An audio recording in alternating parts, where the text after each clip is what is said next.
대강절을 의미 있게 보내고 계시죠? 예, 3일 후면 이제 성탄절입니다. 성탄절을 기쁘게 맞이했으면 좋겠다 생각하면서요.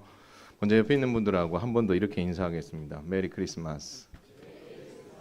예, 여러분 정말 행복한 성탄절이 되었으면 좋겠습니다. 여러분 정말 성탄절 생각하면 행복하십니까? 별로 안 행복하신 것 같으네요. 어쩌면 여러분들이 처해 있는 상황이 예수님께서 이 땅에 오셨던 이 성탄절을 생각할 만큼의 여유가 없기 때문에 성탄절을 기쁘게 맞이해야 되겠다는 생각을 못 하실 수도 있습니다. 잘못됐다는 게 아닙니다. 또 한 가지는요. 우리 중에는 믿음의 연수만큼 성탄절을 경험했어요. 그렇죠? 맞죠? 내가 30년 믿음 생활을 했으면 성탄절을 30번을 경험하게 된 거죠. 그러다 보니까 이게 감흥이 밀려오지 않아서 성탄절이 과연 기쁜가 이런 생각을 해 보실 수도 있습니다. 틀린 게 아닙니다. 반복되고 익숙하다 보니까 우리가 그럴 수 있다라는 것입니다.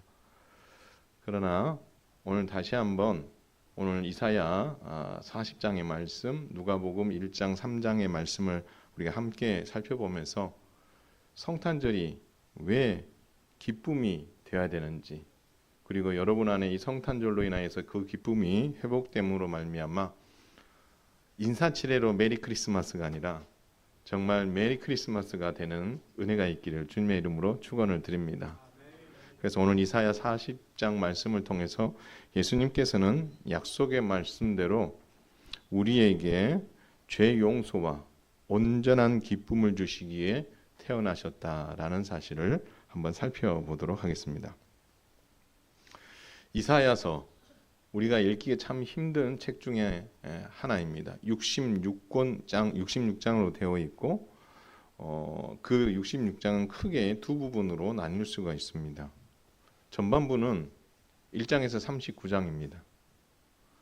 이 내용은 뭐가 담겼냐면 죄의 길로 열심히 직진하고 있었던 북이스라엘이 멸망하는 역사를 배경으로 하고 있습니다. 그러니까 북이스라엘이 역사 속으로 이제 사라지기 바로 직전에 그 동시대에 살고 있었던 남유다의 왕 아하스와 히스기야 왕 때 이야기를 다루고 있습니다.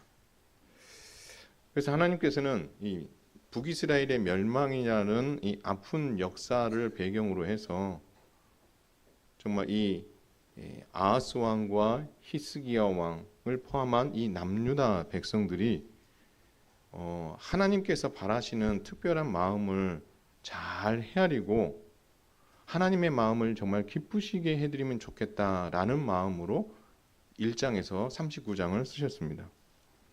그 하나님의 마음은 뭐냐면, 얘들아 너희들 지금 북이스라엘이 멸망하는 것을 보고 있지?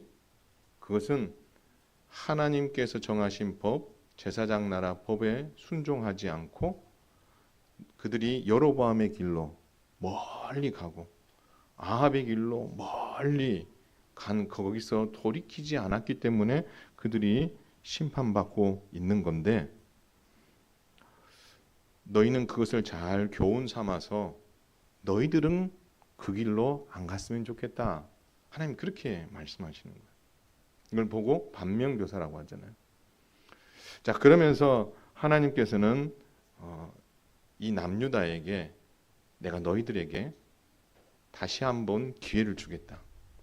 북이스라엘은 실패했지만 그래도 너희는 하나님의 말씀대로 살려고 하는 노력이 있었고 헌신하는 왕들이 많이 있었기에 다시 한번 너희들에게 내가 기회를 주고 싶다. 그러니 너희가 제사장 나라 사명을 잘 감당하면 좋겠다. 하나님 그렇게 앞부분에 이야기하십니다. 그러면서 하나님 말씀하십니다. 만약에 남유다 너희도 북이스라엘처럼 제사장 나라법에 순종하지 못하게 된다면 너희 역시도 바벨론 제국에게 멸망당하고 포로 생활을 하게 될 것이다 라고 39장을 마치고 있습니다. 따라서 여러분 1장에서 39장의 이야기는 심판의 이야기가 담겨 있으면서 어떻게 보면 소망 없는 이야기처럼 보일 수 있습니다. 그러나 오늘 우리가 읽었던 이 40장은 이사야 선지서의 그 터닝 포인트가 되는 그런 장이기도 합니다. 분기점이죠. 분위기가 180도로 바뀝니다. 40장에서 66장까지는 바로 하나님께서 이 백성들을 회복시켜 주시겠다는 약속이 담겨 있습니다. 누구를 통해서 회복시키실까요? 메시아이신 예수 그리스도를 통해서 회복시켜 주실 것이다. 따라서 참 구원자이신 메시아를 통한 이 희망 이야기는 당시 남유다 백성들이 붙잡아야 될 이야기였고, 그리고 150년 후에 그들이 결국 예언의 말씀대로 바벨론 포로로 잡혀가게 되는데, 바벨론 포로로 잡혀가는 그 백성들도 결국 뭐예요? 붙잡아야 될 내용이었고, 오늘 이 시대를 살고 있는, 그리고 성탄절을 맞이하고 있는 우리에게도 기쁨과 희망이 되는 메시지를 하나님께서는 이 후반부에 남겨주셨다라는 것입니다. 따라서 하나님께서는 이사야 선지자에게 범죄하여 바벨론 포로 70년의 처벌을 받게 될 것을 알고 두려워하는 이 남유다 백성들에게 가서 위로해 주라고 말씀합니다. 39장에서 딱 끝나면 우리의 미래가 불투명하네. 우리의 미래가 소망이 없네. 우리도 나중에 그러면 바벨론 포로로 잡혀가고 멸망하는 건가? 이런 두려움이 생길 수 있겠죠. 이 책을 읽다 보면. 근데 40장에서는 하나님께서 그 백성들에게 찾아가서 위로해 주라고 말씀합니다. 이 말은 달리 말하면 너희가 범죄해서 잘못했기 때문에 바벨론 포로 70년이라는 처벌을 받게 될 것이다. 그 처벌을 피하려고 생각하지 마라. 이 처벌을 달게 받으면 한번 따라서 하겠습니다. 하나님께서 용서해 주시겠다. 용서해 주신다. 그렇게 약속하십니다. 근데 그게 전부가 아니라는 거예요. 너희가 바벨론 포로로 잡혀가게 되지만 하나님께서 너희들을 다시 회복시켜 주시는데, 하나님께서 너희를 바벨론에서 예루살렘으로 오도록 인도해 주시겠다라고 말씀하고 있습니다. 그냥 너희들 돌아올 거야 이게 아니라 하나님께서 너희를 포로로 잡혀가 있었던 너희를 인도해서 이 예루살렘으로 돌아오게 해주겠다. 하나님 그렇게 말씀하십니다.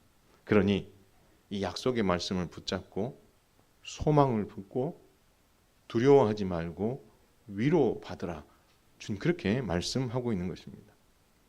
따라서 여러분, 참된 위로는 희망을 주고요, 하나님을 바라보게 만듭니다. 하나님께서 앞서 39장까지 말씀하셨던 그 심판이 두려워서 벌벌벌 떠는 인생이 아니라, 그럼에도 불구하고 하나님께서는 자기 백성들에게 은혜를 주시고 그들을 어떻게 해서든 살리고자 하시고, 처벌을 달게 받았을 때 그들을 어떻게 해서든지 회복시켜 예루살렘으로 인도해 오시겠다라고 하나님 이렇게 약속을 주시면서, 이제는 너희가 포로로 잡혀가더라도 누구만을 바라보라는 거예요? 이 약속을 주신 하나님만을 바라보는 것이 맞다. 하나님께서는 이사야 선지자를 통해서 이렇게 약속해 주시는 거죠. 그렇다면 우리가 이런 질문을 해볼 수 있습니다. 하나님, 이 사건 아직 일어나지도 않았습니다. 근데 이것으로 우리가 위로를 삼고 소망을 삼고 기쁨을 삼을 수 있는 근거가 뭡니까? 또 바벨론 포로로 잡혀가는 사람들도 물을 수 있습니다. 하나님, 우리가 바벨론 포로로 잡혀가는데 하나님께서 우리에게 회복을 약속해 주시고 이 징계를 잘 받고 나면 하나님께서 우리를 다시 약속의 땅으로 인도해 주실 것이라고 또 다른 약속을 주셨는데, 그렇다면 우리가 그것을 어떻게 확신하고 믿을 수 있습니까? 그 증거를 대주십시오 라고 질문할 수 있겠죠. 그래서 하나님께서는 전령을 보내서 외치라고 명령하십니다. 그게 오늘 본문에 나와 있는 3절에서 5절입니다. 우리 3절에서 5절 한번 같이 한번 읽겠습니다. 시작. 외치는 자의 소리여 이르되 너희는 광야에서 여호와의 길을 예비하라. 사막에서 우리 하나님의 대로를 평탄하게 하라. 골짜기마다 도두어지며 산마다 언덕마다 다 낮아지며 고르지 아니한 곳이 평탄하게 되며 험한 곳이 평지가 될 것이요 여호와의 영광이 나타나고 모든 육체가 그것을 함께 보리라. 이는 여호와의 입이 말씀하셨느니라. 아멘. 한마디로 이겁니다. 어떤 외치는 자의 소리가 나타나서 이 백성들을 회복할 수 있는 길을 준비해 주실 거라는 겁니다. 그래서 그냥 단순히 그 백성들이 포로에서 귀환하는 정도가 아니라 승리하신 하나님께서 이 백성들을 인도해서 예루살렘으로 돌아오게 하시는데 그 하나님의 길을 예비하고 준비하라라고 말씀하고 있습니다. 골짜기는 푹 패여 있습니다. 거기를 도두라고 말씀합니다. 산과 언덕은 올라가 있습니다. 그것을 평지로 만들라고 합니다. 고르지 않아 울퉁불퉁한 곳이 있습니까? 평탄하게 만들으라고 합니다.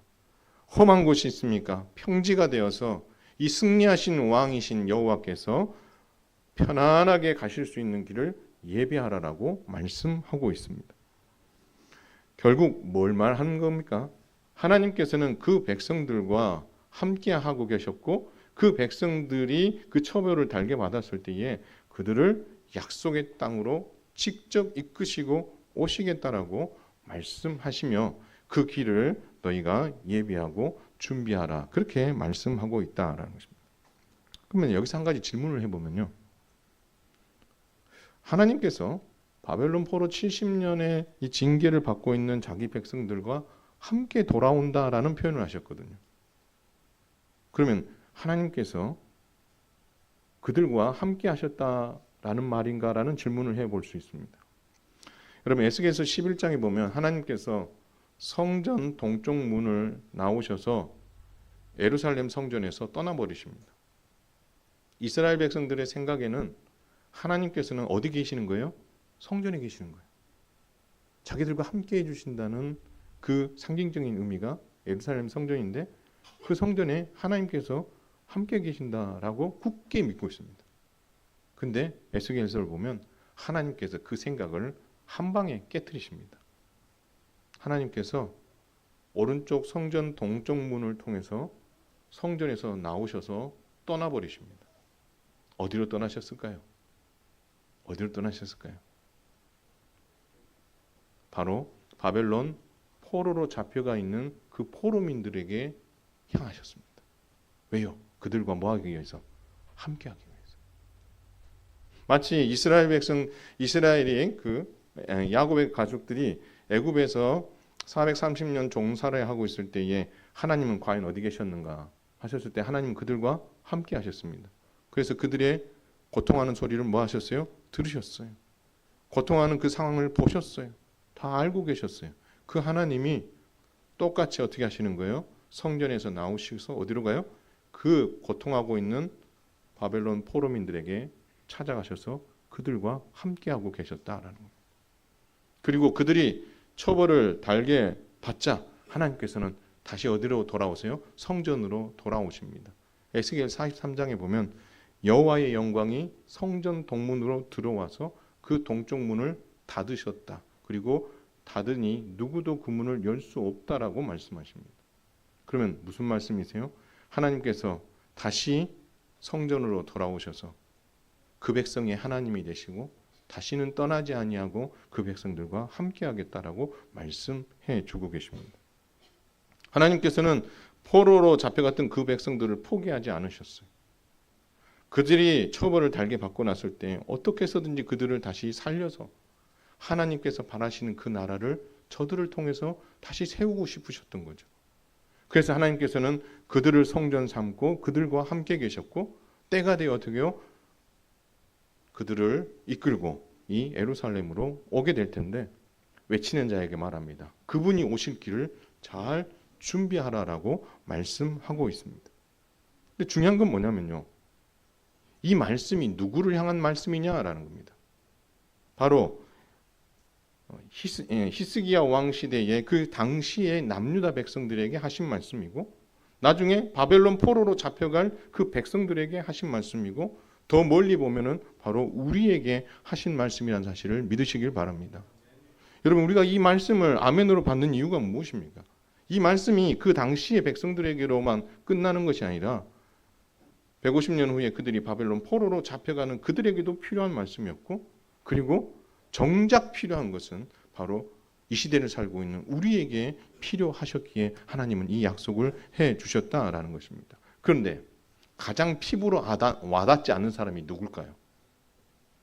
그 당시 사람인 거예요. 왜요? 그건 아직 일어나지 않았어요. 염려할 것도 아니에요.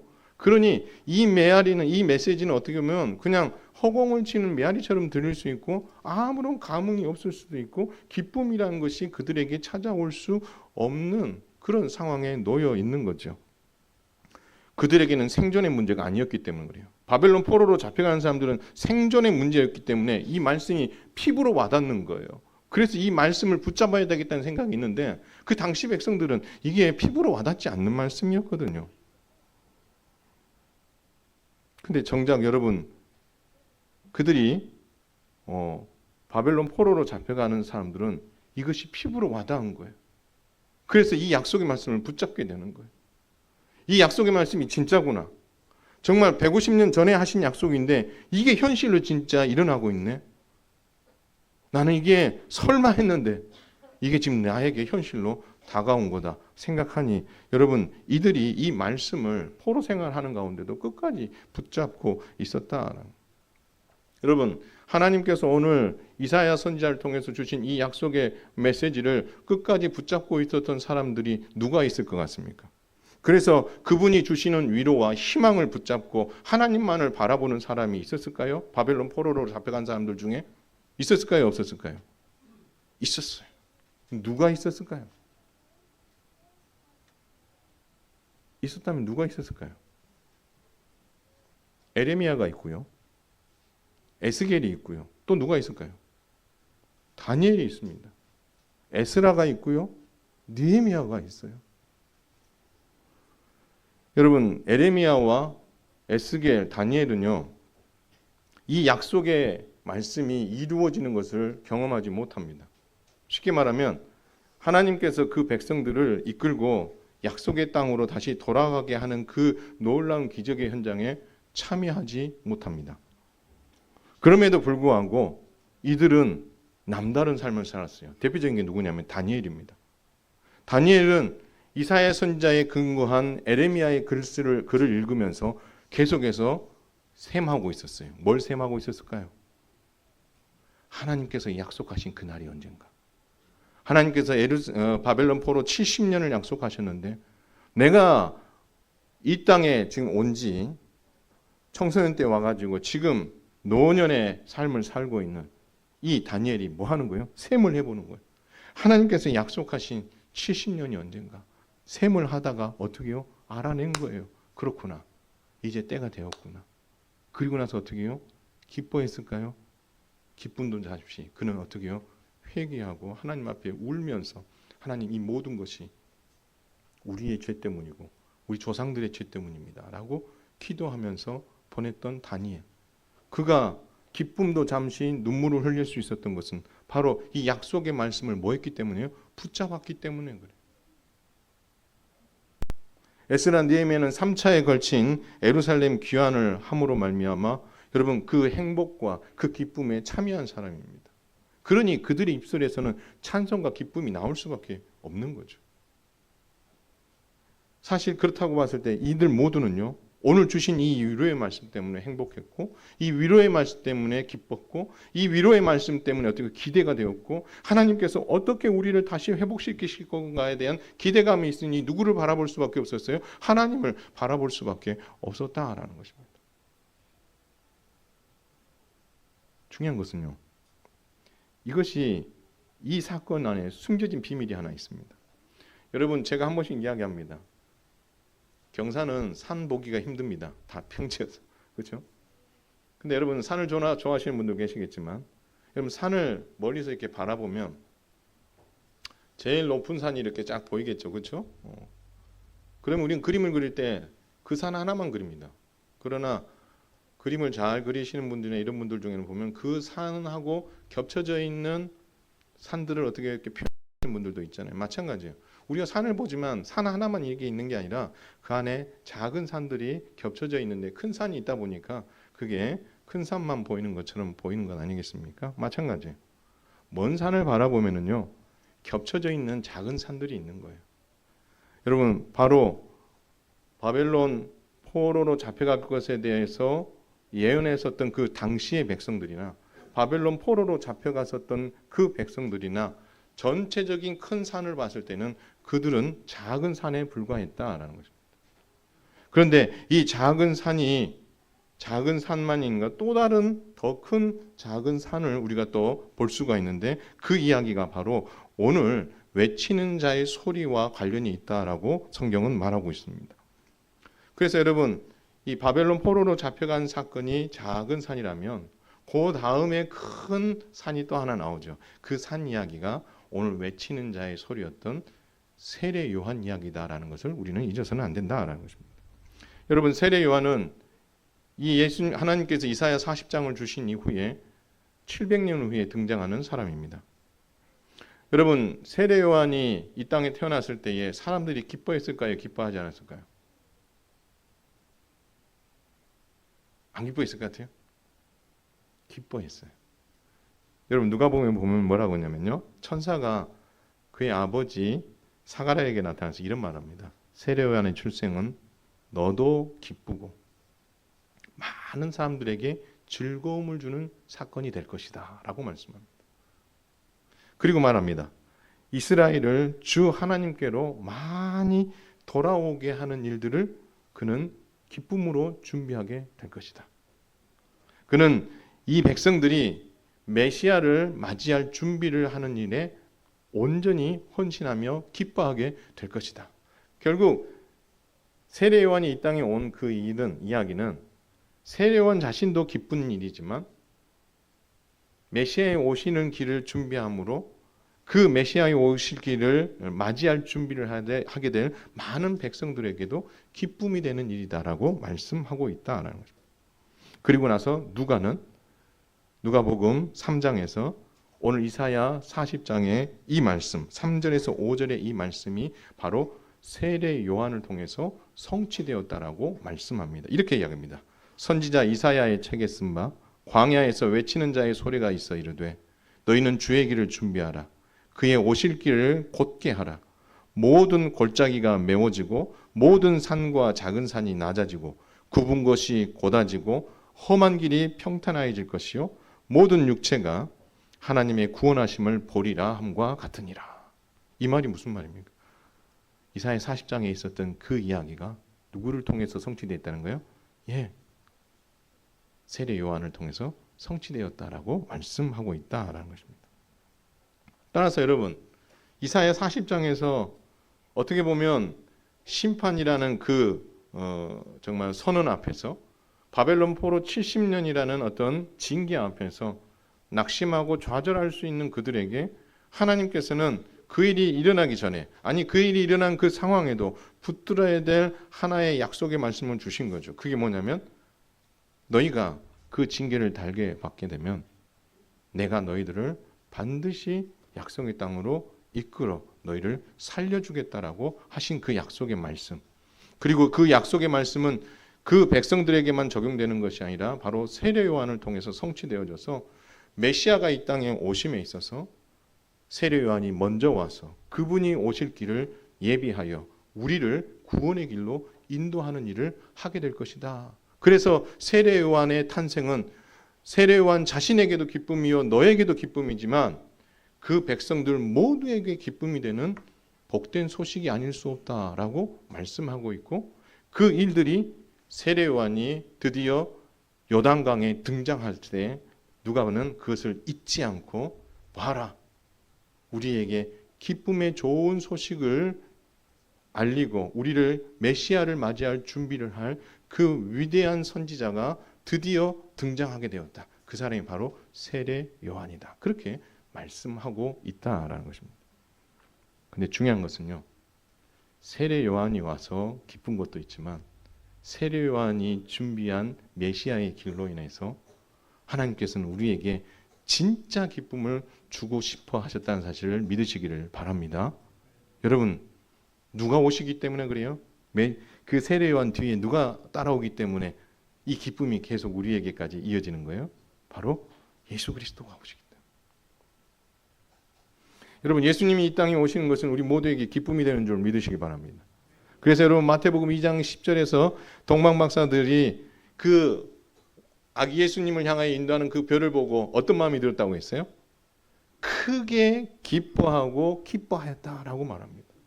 저 별이 메시아의 별이라는 걸 알았기 때문에, 우리를 구원할 자를 향하고 있다는 것을 알았기 때문에 동방박사들은 기뻤던 거예요. 천사들은 베들레헴 목자들에게 예수님의 탄생 소식을 전하면서 이런 말합니다. 내가 온 백성에게 미칠 큰 기쁨의 좋은 소식을 너희에게 전하노라.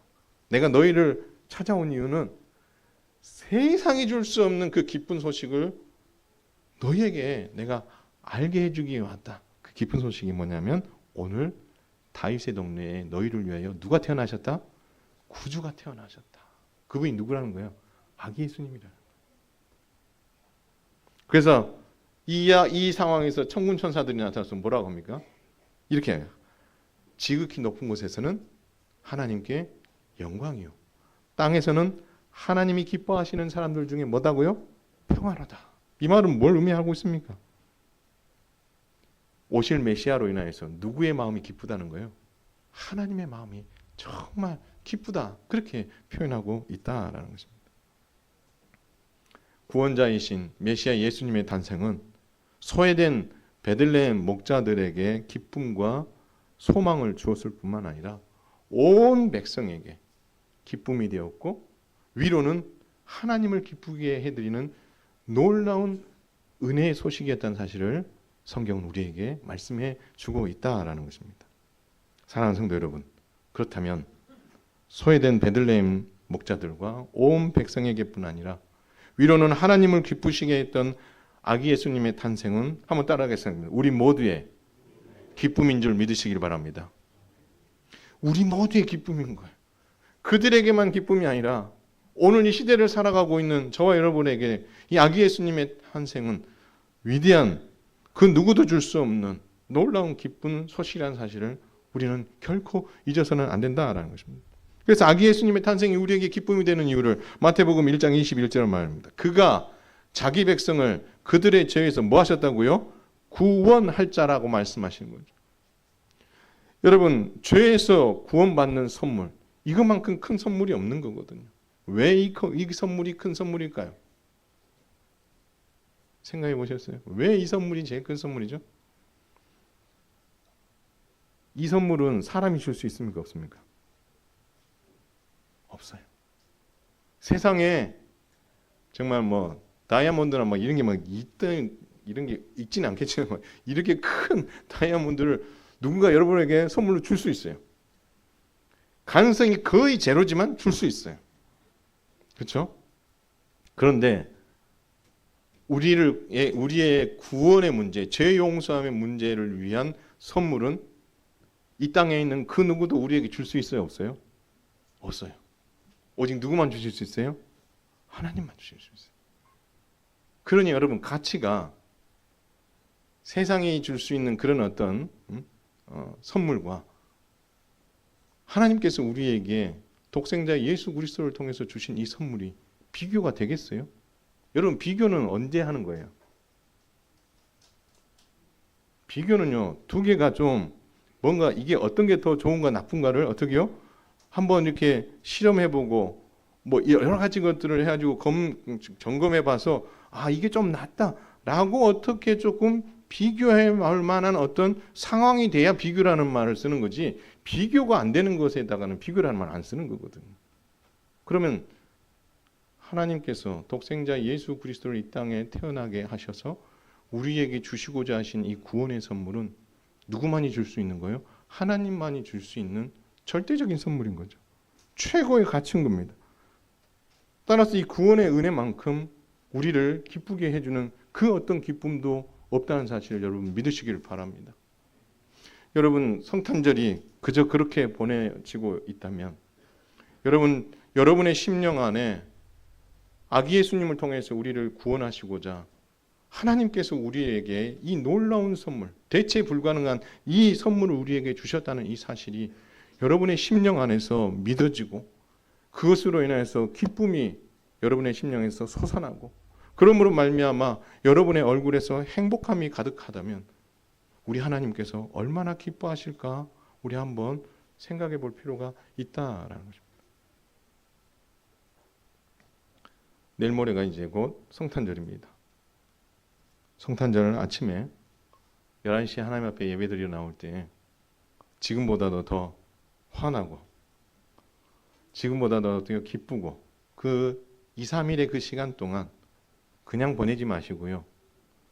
하나님께서 나를 구원해 주시고자 하셨다는 그 사실에 한번 묵상을 해보시고 정말 내가 그 구원의 선물을 받을 만한 정말 일을 1도 하지 않았는데 하나님께서 나 같은 죄인에게 이 놀라운 선물을 주셨구나.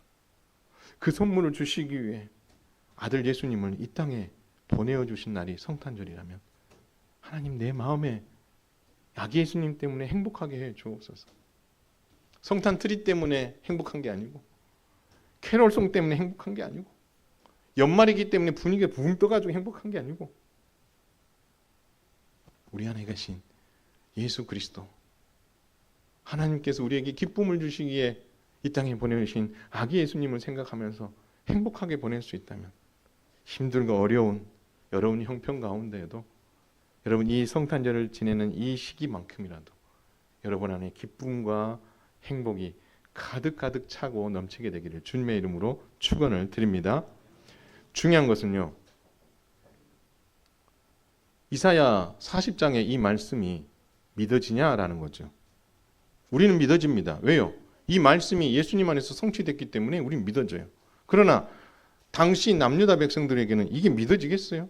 아직 일어난 일도 아니고 만약 일어난다고 해도 1500년 후에나 일어난 일이 150년 후에나 일어난 일이고 나하고는 아무런 상관없다고 생각하는 그 일들이 여러분 위로가 되고 기쁨이 될 수 있겠습니까? 그래서 하나님께서 말씀하십니다. 더 나아가서 바벨론 포로로 잡혀가는 사람들이 정말 하나님께서 이 약속을 우리에게 주셨는데 정말 이 약속대로 하나님께서 자신들을 그 징계 가운데 살려주셨다가 다시 약속의 땅으로 돌아가게 해주시고 인도해 주시겠다고 하신 이 약속이 정말 나에게 일어날 수 있는 걸까? 우리 민족에게 일어날 수 있는 걸까라는 의심을 해볼 수 있지 않겠습니까? 아직 경험되지 않은 사람이나 지금 포로로 잡혀가면서 포로 생활하고 있는 사람 모두에게 이것은 의문점이 될 수 있는 거죠. 그렇다면 하나님을 온전히 바라보고 하나님께만 소망을 두며 살아간다는 것은 공허한 메아리처럼 들릴 수밖에 없는 거죠. 그래서 하나님께서 이 백성들에게 아니야.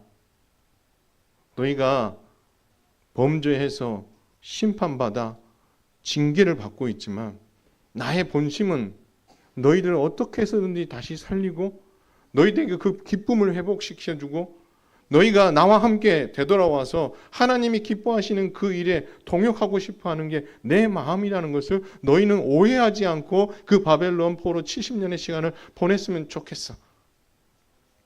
그 말씀을 받아야 될 그 백성들이 오해하고 의심하고 있을 때 하나님께서는 그들에게 어떻게 해서든지 뭐 해야 되겠어? 설득하고 어떻게 해서든지 그 하나님을 바라보게 만들어야 되겠다. 하나님 그렇게 막 굳게 마음을 먹으시고 하나님께서는 두 가지를 말씀해 줍니다. 그 하나가 여러분 오늘 6절에서 8절의 말씀입니다. 한번 읽겠습니다. 시작. 모든 육체는 풀이요 그의 모든 아름다움은 들의 꽃과 같으니 풀은 마르고 꽃이 시들면 여호와의 기운이 그 위에 불미라. 이 백성은 실로 풀이로다. 풀은 마르고 꽃은 시드나 우리 하나님의 말씀은 영원히 서리라. 할렐루야. 여러분 좋아하시죠? 8절. 풀은 마르고 꽃은 시드나 우리 하나님의 말씀은 영원히 서리라. 찬양으로도 있고요. 참 좋은 말씀입니다. 근데 이것이 뭘 의미하는지 알고 불러야 되지 않겠습니까? 여러분 이게 무슨 말이에요? 이 말은요, 여기서 풀과 여기서 꽃이라는 말은 바벨론 포로로 끌려가는 포로민을 말할 수도 있습니다. 그리고 풀과 꽃은 아수르 제국과 바벨론 제국과 같은 제국을 의미할 수도 있어요. 그러나 중요한 게 있어요. 포로로 잡혀가서 포로 생활하고 있는 포로민들에게 이 포로 생활은 영원하지 않다는 거예요. 그리고 바벨론 제국이나 이 제국들도 스스로는 영원하기를 바라지만 이 바벨론 제국도 영원하지 않다는 거예요. 오직 영원한 건 뭐밖에 없다는 거예요? 하나님의 말씀밖에 없다는 거예요. 그래서 너희들은 바벨론 포로로 잡혀가기 때문에 소망이 없어 보일지 모르지만 걱정 마. 바벨론 제국은 수명이 70년밖에 안 돼. 끝나고 나면 너 돌아올 거야. 믿어. 뭘 믿어? 바로 나를 믿어. 나의 약속의 말씀을 반드시 지키시는 나를 믿어. 그러면 너희가 그 포로 생활 가운데도 넉넉히 이길 수 있어. 하나님 그렇게 말씀해 주십니다. 그리고 나서 하나님께서 그 이후에 12절부터 31절까지 하셨던 이야기가 뭐냐면 내가 어떤 하나님인 줄 아니?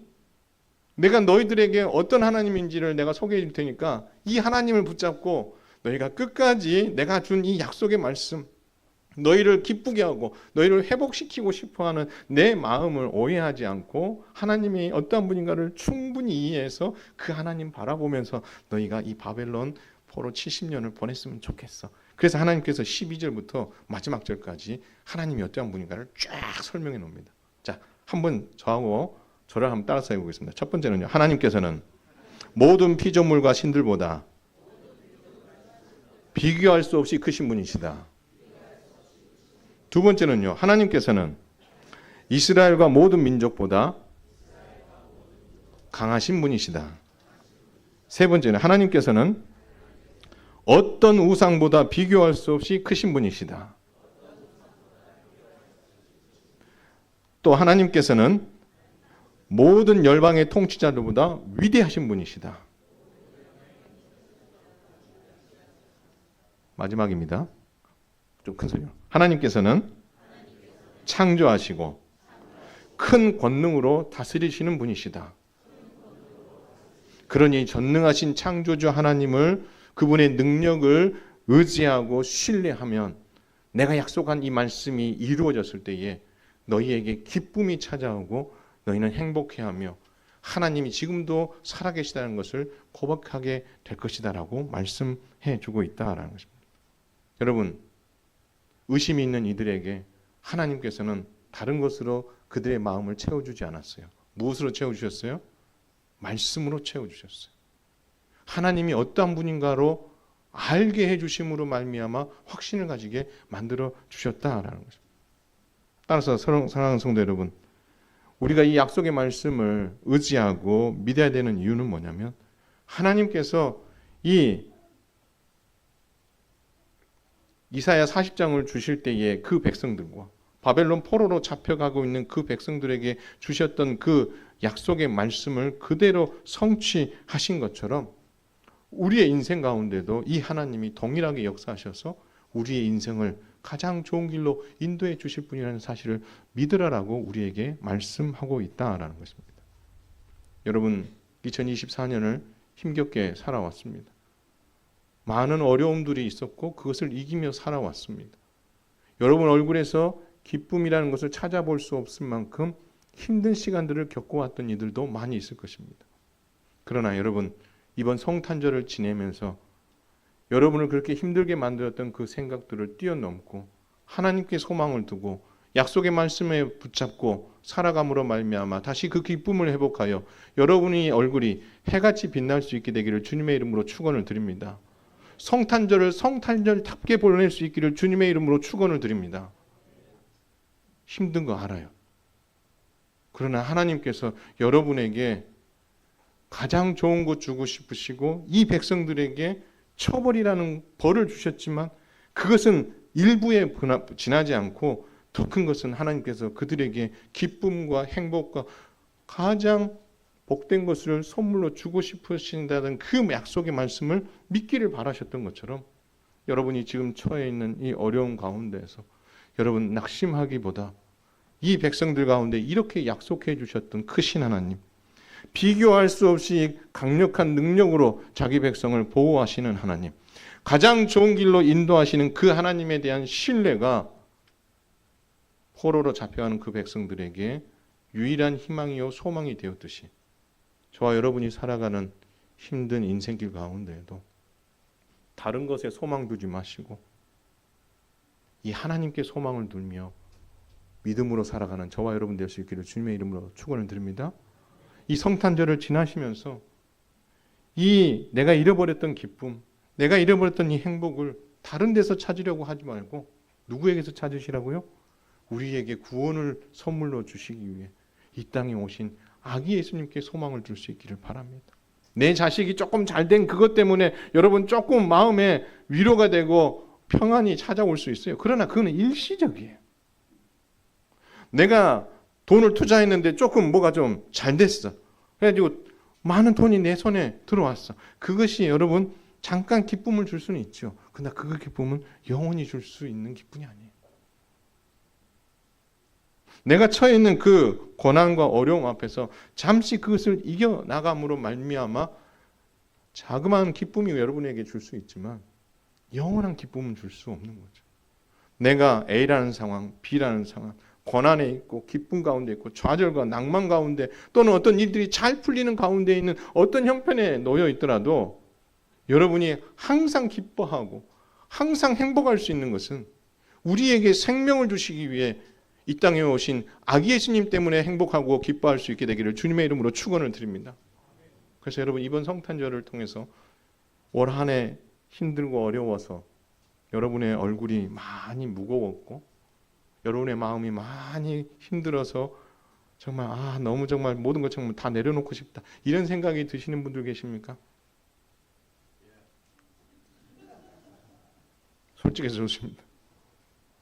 여러분 안에 우리에게 진정한 기쁨을 주시기 위해 이 땅에 오신 아기 예수님을 소망하고 바라보심으로 말미암아 그분이 여러분에게 세상이 줄 수 없는 큰 선물을 주셨다는 사실에 감사하면서 이 어려운 시기를 넉넉히 잘 이겨나가며 기쁨과 은혜를 회복하는 우리 모두가 될 수 있기를 주님의 이름으로 축원을 드립니다.